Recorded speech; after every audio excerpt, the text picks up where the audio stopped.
Yo, what's up guys? Welcome back to another video. This is a reaction to Let's Talk About American Culture Shocks from Lost in the Pond and Let's See Some American Culture Shocks. I mean, I do a lot of reactions to his channel, but I think this video was one that I wanted to do a long time and I just sort of forgot. And I guess I've just got around to it now. But we're going to jump into this, hopefully going to enjoy. Links are also in the description to my Patreon, where you can see reactions to movies, TV series that I can't post on YouTube. And yeah, let's jump into this. So I'm Lawrence, and I'm on a quest to uncover all of the memos that Brit... sorry to interrupt filming, you, mate. Sorry. I know there's a camera. Sorry, I'm looking for the lake. Where's the lake? Lake Michigan. You can't. It's right there. It's the size of 4 northern islands. That's a British accent. I think I know you from somewhere. It's the glasses, isn't it? Gives it away. It's yes, I am lost lost in the pond. Lawrence. That's right. Yeah. Hey, You're Sean. You're Sean. It's the Scottish one. This is insane. What are you doing here? I'm vlogging. Let's vlog together. Why not? That's amazing. Yes, let's do it. Lawrence is tall, you know. I don't know how tall. I think he's mentioned it. He looks quite tall.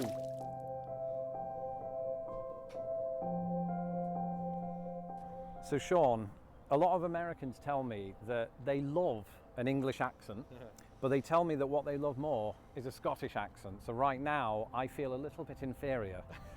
Have you, on your journey, I mean, have people said, anything about your Scottish accent? Have they asked you questions about it? Yeah, actually, I get all the time people talking about the Scottish accent and asking me to do it for them, which is actually a really tough thing to do because my accent, when I speak now, like to you and other people here in the States, like I have this kind of softer accent, if you like. Yep. It's still Scottish, you can still identify it. And then when they ask me to speak how I would speak with my friends, I just can't do it. It's like a thing that's not natural. Because it's so thick. Yeah. So thick that I wouldn't even understand it. I think The Scottish accent is very hard to understand. I mean, I have family in Scotland, so it is a bit, I'm used to it a bit, but like still, it's a very strong accent that you have to be somewhat used to fully understand, but that's part of the beauty of it. you might, but certainly like a lot of people wouldn't. So yeah, people ask all the time about the accent, they say they love it. But I can understand him very, very easily. It's more so like deep, like Glaswegian accents, I think. Like there's some that are just like a whole different world. Just as it is now, to be honest, and it's really nice actually. People do appreciate it and they want to know more about it. And I've actually heard quite a few people who are trying to learn like Scottish Gaelic, for example. I see. Which is the next stage from that. But That's advanced. that's advanced, yeah. Is that a mix of like Irish and Scottish? I don't know, maybe not. Yeah, it was funny because I think when I moved here, people were obviously asking me to do my voice, my accent. Yeah. I felt a little bit like a performing monkey, but on the other hand, it was a nice icebreaker. We didn't have to, come up with something like phatic communication in order to move into the conversation. So I kind of liked it as an introvert. Do you feel the same way? Like, I think British accents in general, but the Scottish accent travels quite well here. Yeah. There's been a lot of times when I've just asked for something at a shop or something, and the person, oh my God, where are you from? And then I say Scotland, and then they're really excited about it. It gets you into situations and it gets you like invited to places as well, like just the Scottish accent, It's kind of like a superpower, isn't it? It's like a superpower, absolutely. I was worried in the initial beginnings that people might not understand everything, and that's only happened a couple of times here, but most of the time people have understood everything. My observations, doing the channel Lost in the Pond are quite English-centric, Yeah. so I focus on a lot of that. But as I've travelled around, I've seen a lot of things that remind me of England, a lot of kind of place names and things to do with English heritage. Have you detected any of that from a kind of Scottish standpoint? Absolutely, like there's just so much here. And we were driving, for example, in Seattle the other week there, and we saw a place called Aberdeen. We didn't actually have time to go to Aberdeen, but I was fascinated by that fact. And then we also saw Fife, both places in Scotland. And actually, just about everywhere we've been here, we've found these little reminders of Scottish names that definitely people must have come here from these places in Scotland and set up a home here. And then when I speak to people about that, they often tell me about their ancestry or the ancestry of the people that settled the area. There's a lot of appreciation for that type of thing here. Obviously the English side, but the Scottish side as well. So speaking of that kind of Scottish, background to things that are in the United States, you saw that most abundantly, didn't you, in North Carolina? Yeah, North Carolina, they take it really seriously there because they can show like the boats that arrived along the East Coast, and North Carolina was one of the places that a lot of Scottish people settled, which is actually shown in the programme Outlander. They show the boats coming over from Scotland and landing there. And so a lot of people there today, they've got really Scottish names like MacDonald and Ramsay and all the rest of it. We got homemade beef stew for lunch, and it is honestly one of the best ones I've ever had. So on my channel, I talk a lot about what it's like to live in the United States and some of the culture shocks that I experience, on a daily, weekly, monthly, yearly basis and all of that. But I'm really interested because it's been so long since I visited the United States. And that's, of course, what you're doing right now, right? I'm so interested in your thoughts and some of the culture shocks you've experienced while traveling in the United States. Yeah, I mean, there's some kind of bigger picture ones, and then there's some like silly ones as well. I guess the silly ones that you could definitely say are like everything seems bigger and vaster. Even trucks on the highway are enormous. Oh, yeah. So that's always a bit of a fright when we see it. And then things like gas stations, for example. We stopped at one in Texas, Buc-ee's, and it was just like off the scale of anything I've ever seen before. So I guess Is that the massive one, the big gas station in Texas? I feel like I've done a reaction to that, haven't I? Unless it's a different one. it's bigger picture stuff. I feel people here are very much more enthusiastic about things, life in general, and things, and are very positive. There's lots of situations, for example, somebody will say something really nice to you out of nowhere, out of the blue, and we'll think that wouldn't have happened back in the UK. This is the funny thing, isn't it? Because I think there's this belief that British people are super polite, that we are almost too polite. But my experience is that Americans almost outdo us in terms of politeness. Yeah, my feeling, we're polite in the UK, but it can be quite cold, whereas here, people are not just polite, but they're warm and open. You know, while we're on the subject of sort of British politeness or British sensibilities, you went out to Seattle, didn't you? Yeah. Now, I hear that that is one of the most sort of Britishy places. That's the place that I sort of, the state in the US I sort of feel like is the closest in terms of just how it seems to the UK. Maybe because of the weather. And also just how it seems, which is weird because it's one of the furthest states from the country. In terms of weather and in terms of the personality of the people there. Did you get a sense of that? That's really funny, actually. I think definitely the weather for a start. I mean, it was quite chilly at times, and it was quite damp a little bit. Was it overcast? We had one really great day of sun and one overcast day, so a bit of both. And in terms of the people, I would say they were still very nice and embracing and warm, but maybe a bit less than other places we've been here. I see. So yeah, I would say definitely link that a little bit back to people in Britain. So going back to culture shocks, when it comes to food, it's quite a lot different here, isn't it? Oh yeah. To what you'd expect in Britain. What's some of the sort of most surprising food that you've encountered? Well, I think just in general, people know how to use seasoning here. Seasoning? Yeah. Do they? Shots fired, I think man. we don't Oh. in the UK. Like, so the things tend to be more tasty here. Come on, salt and pepper's enough, right? Now, I'm joking. To be fair, I've learned from my girlfriend, I'll be honest. I used to not care about seasoning. I'll just put a little bit of lemon juice on it and I'll be done. But now I will put like mixed herbs, garlic granules, a bit of cumin, just to mix it up and make it, I don't know, taste nicer, you know? And I learned that from my girlfriend. So to be honest, it's facts. Because before that, I wouldn't even use salt and pepper. Because I would try and just be as healthy as possible. This is like years ago. But even Old Bay seasoning, I was sent that and I used that until I used it all. That was good, to be fair. I really enjoyed that. Here in general. Although I used it on chicken, and I don't think that's the correct way to do it, but I did it anyway. So don't get angry at me, all right? It was still good though. That's a good point. People always say that British food is a little bit bland. Well, yeah, a lot. They haven't had mushy peas. We haven't had mushy peas, to be honest. But I would agree. Like, I've come here and so many basic things that we might have something similar in the UK, they're just better here. Yeah. Like yesterday we had like a Italian beef sandwich. Yeah. Damn. It was roast beef. Like we have a lot of roast beef, but it just tasted better here. Better and bigger. Bigger, Right. much bigger. In New Orleans we had a lot of like Cajun food, for example. And that was the most surprising for me because I didn't expect it. I'd never had it before. And it was just amazing. I absolutely loved it. Yeah, I mean, the South in general actually has a lot of surprising dishes. My favourite dessert ever is pecan pie. If you ever get to try that, best thing in the world. Yeah. Now, while you're on the road, speaking of food, while you're on the actual road and you had to get kind of travel food, what was that experience like? Did you find anything that you considered healthy? Yeah, that's been tough, to be honest. I've definitely put on quite a few pounds. I think travel food though, you're not gonna go any like in the UK travel food. Like what healthy travel food would there be? You're gonna get like crisps and sweets and stuff. Like if I'm on the way to the airport or on the way to somewhere, I'm not gonna be in fruit pots. I mean, at least you have the options, but I'm not gonna do that. I think travel food's just an excuse to eat a bit shit, or you just go to a fast food place on the way or something. Pounds here. There's a lot of good places. Like we found definitely put on quite a few pounds here. There's a lot of good places. Like we found some really great diners that had all the kind of usual breakfast stuff. Chicken fried steak. Have you ever heard of chicken fried steak? Never heard of it. He had it since this, didn't he? And I've had that as well, but Venice style. And it's good, man. I mean, it's a bit different to what it is in the US, but it's good. Where did you see that? There was in this diner, and it was, I didn't know if it was chicken or steak, but I think it's beef. Okay. And it had batter on it. Wow, this is getting more confusing. It was really confusing, but it was very, very good, and that was apparently a very normal thing to have at a diner here.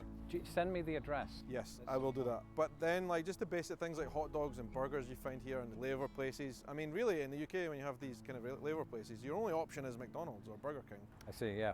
Where here, you've just got so many unique places that are unique to each state, even. In the Northwest, they had this Burgerville place that they only have there. Obviously, you get to California, they have In-N-Out, which they only have there. Well, I think it's expanding, but anyway. Yes, it is. I tried In-N-Out and it went in and, well, we won't finish the sentence. You know, it is interesting you say that because a lot of states do have their own state dishes, and that's something I really love about this place, is getting to try different foods from different places and identifying it with that place. Yeah. What are some other markers that you've been able to identify with a particular place? Let's say California. What stood out to you that said, yes, this is California? California, that's a funny one because we were unlucky when we got there because the weather wasn't as good as we thought it could be. It was actually pretty chilly. Whereabouts was this? We started in the far north of California, San Francisco, and then He's been everywhere then. Fair enough. He had a good time. driving down to LA. And I expected it to be, you know, really hot. But no, the stunning coastline there, I think, really stood out to me. And LA was just like an explosion of different senses. And I'd never really expected LA to be. I didn't know what to expect from LA, but it was very, I don't know, confusing in some ways. But I liked it. Oh, it's Stuart right there. Look.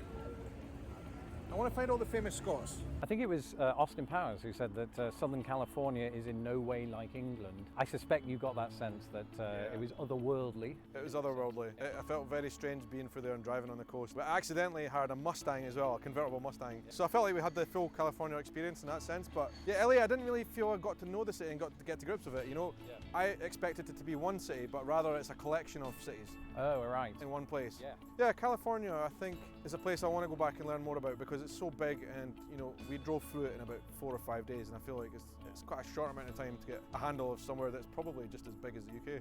And this seems to be a common theme, you know, based on some of the conversations I've had with you and just what you were saying there, is the vast size of America. And you were quite surprised, weren't you, that you feel like you've almost had to rush every experience because it's not England, it's not the UK, I should say, where you can just get from one place within hours. Absolutely. So I think that's the thing we learned first of all when we arrived. We arrived in the Northwest first, so Seattle, Portland, and then we drove to the border of Oregon and California. Google Maps here cannot be trusted. So, you know, it might say, oh, that'll take 4 hours. As well, because there's a lot of nice places to stop and take pictures, but you find it takes double the time that you expect it'll take. Doing these kind of driving experiences, you really, really see how big this place is. The one time we did a loop from Oregon to the coast and then down through a place called Willow Creek, which is where Bigfoot is from, and it took the entire day, and I was actually knackered and worried we wouldn't get there at the hotel in time, and I just realised, well, this is just a tiny corner of the States. Yeah. It's a tiny part of it, and it took up the whole day. Did you see Bigfoot? We didn't, but I tell you what, I stopped the car 15 minutes outside of Willow Creek. This is before I knew it was Bigfoot country. I got out of the car, I looked up, I could see all the stars, and then I looked around and thought, we're in the middle of nowhere here. I heard some rustling and I got back in the car and we drove off. Unbelievable. Did you have a camera on yourself that was in kind of infrared and there's sort of snot running down your nose? He's been everywhere, fair enough. Speaking of size, you made it down. Did you do all this in the same time or did you do this in different trips? Into Texas, which is roughly the size of 2.5 UKs.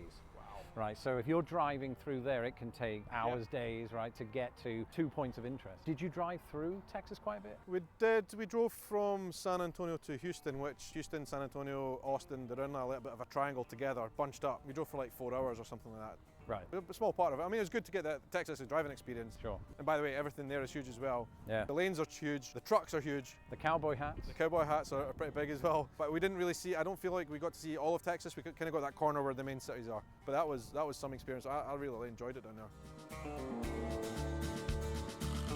Yeah, so a lot of Americans, you know, often tell me that the Alamo, it's a bit overrated because, you know, it's just this small building. But I often wonder, is that because they're used to everything being so big in this country and it's just not as impressive? And you being from Scotland, because I've never seen it, I've never been to the Alamo. Was it something that you found kind of impressive from a historical standpoint? Yeah, definitely from the visual point, it is kind of small. There's not much to it. I mean, you can go through and there's a little walk in the back, but really it's a shell of an old building. If you imagine like a kind of church size, and that's it. Really, I think the reason why the local people in Texas love it and really cherish it and tell the story is about the history and the story and not about the building itself. Because actually, San Antonio and very close by has a lot of really old buildings from that time period that are very, very awesome. But that's the one that has the story of the Alamo defenders. But then, I heard some comments from other people from different places around the United States and they said it in joke, but they said, I'm not sure why the Texans love it so much because they lost. But for me, it was really great to learn about the Scots that were involved in that place as well. Oh, I see. What was the story there? So a number of the people who were at the Alamo defending it and who died were either directly Scottish or they were 2 or 3 generations Scots. See, and now speaking of the kind of the Scottish history there and also the locals, you had a nice surprise, right? Was this from the mayor of... Yeah. So it's kind of a funny story, and I still can't believe it happened. And it was a really nice surprise. So there's a Scottish Society of San Antonio. Yeah. It was really great. So those guys met me. First of all, there was a guy with kilt and bagpipes, and he was going to pipe us into the Alamo, which was amazing. But then a guy called Andrew Morrison arrived, and he is a Viscount, Sir Andrew Morrison, and he's also the chief of the Clan Morrison as well. His grandfather was the Speaker of the House of Commons. He's lived in Texas for 30 That's class, to be fair. years. He's well established with the local community. Still has a British accent, which is quite... Wow, that is so fascinating. It's quite good despite the 30 years. But anyway, we arrived there and he presented us and he had a speech for it. The certificate that gave myself and my wife honorary citizenship for the city of San Antonio, signed by Mayor Ron Needham. Out of everywhere, San Antonio having Scottish heritage like this is so fascinating to me. Berg, I think his name is. So symbolically, in theory, you are now a US citizen. Well, I don't exactly know. I would like to think so. Like, if anybody's watching who would like to elaborate or would like to adopt me, then great. I think, though, it's more symbolic. We can check on the legal validity of this document at a later time. Not to stick on Texas too long, but the reason I do is that I've never been there except for Dallas-Fort Worth Airport. So I'm fascinated by this. You got the chance to go to a rodeo, correct? Yeah, so again, it was the guys from the Scottish Society of San Antonio. My wife and I thought, yeah, that's a good Texan experience, and we really wanted to try it. So yeah, we went out to this rodeo, and yeah, it's very different from anything that we've ever seen or done before. And we just felt like, yeah, this is the Texas I imagined in my head. Bro, he's literally been over the whole of the US. Fair enough, man.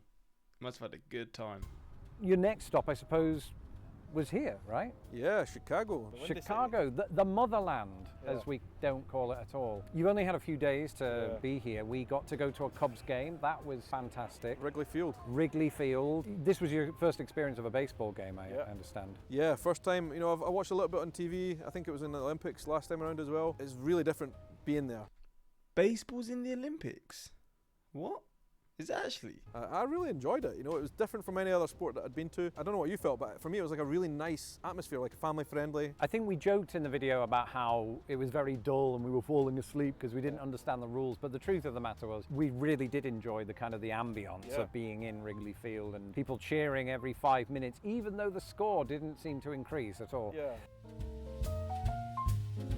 But you made an observation, I think, during that game that a lot of words that are readily available in all forms of English, British English, American English, Canadian English, etc., came from baseball, right? I can't think of any other sport that's kind of been able to do that with the language in a worldwide way. You don't hear Americans saying back of the net, right? Yeah, exactly. Yeah, that's a good point. I think that was fascinating and definitely something that appealed to my linguistic sensibilities.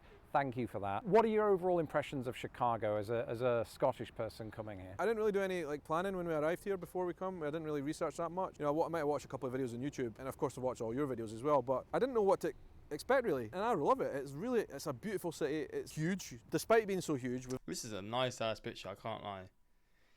It's for me looking at this, it's very easy to get confused with Chicago and New York. Again, that's me, someone who's not very smart. But look how many I know this city's known for its skyscrapers, and this is where they originated from, I'm pretty sure. But look at the size of the buildings here, flipping hell. With all these massive skyscrapers around us, you got these amazing green spaces like this one here. And then the zoo you just took us through as well, which is free, phenomenal. The food experience as well is fantastic. Like, there's so many different types of food. The hot dogs, the pizza, the Italian food in general. It's not been enough time here, but I really can say that this might be one of the contenders for my favourite stop of this tour so far. And can we just get it on record that you are not contractually obligated to say these things merely because I'm sitting here? You actually believe it? I mean, I could say I'm saying these words with my own free will. That's fantastic. Well, Sean, it has been fabulous meeting you for the first time. Yeah. And I hope you enjoy the rest of your trip around the United States. You're going to be documenting all of this, right? Oh, so he's not even done at this point. He was going other places like that. In Yeah. video form. You've done, what, 40 videos so far? Yeah, 40 videos of the trip. It's a bit of a kind of road trip, so it's episode by episode. We've even done like behind the scenes for this video of today, walking around, and Absolutely, then Wrigley yeah. Field. And Yeah, great. So where can people check you out? so yeah, on YouTube it's Sean Vlog, Instagram I guess. Your Instagram game is way better than mine, friend. I've already said that. I might have to check him out. I've not ever seen his videos before, but he seems to have travelled a lot, and that could be an interesting insight. America really gets a bad rep from foreign media, even our own media. Really, I'm glad you point out how warm and genuinely friendly everyone is. Obviously not literally everyone, but most everyone. I lived in Scotland for 4 years. Upon arrival, I could understand about 1/4 of what they said. By the time I left, I could understand nearly half. I love that. But hopefully you enjoyed this reaction, and yeah, until next time, peace.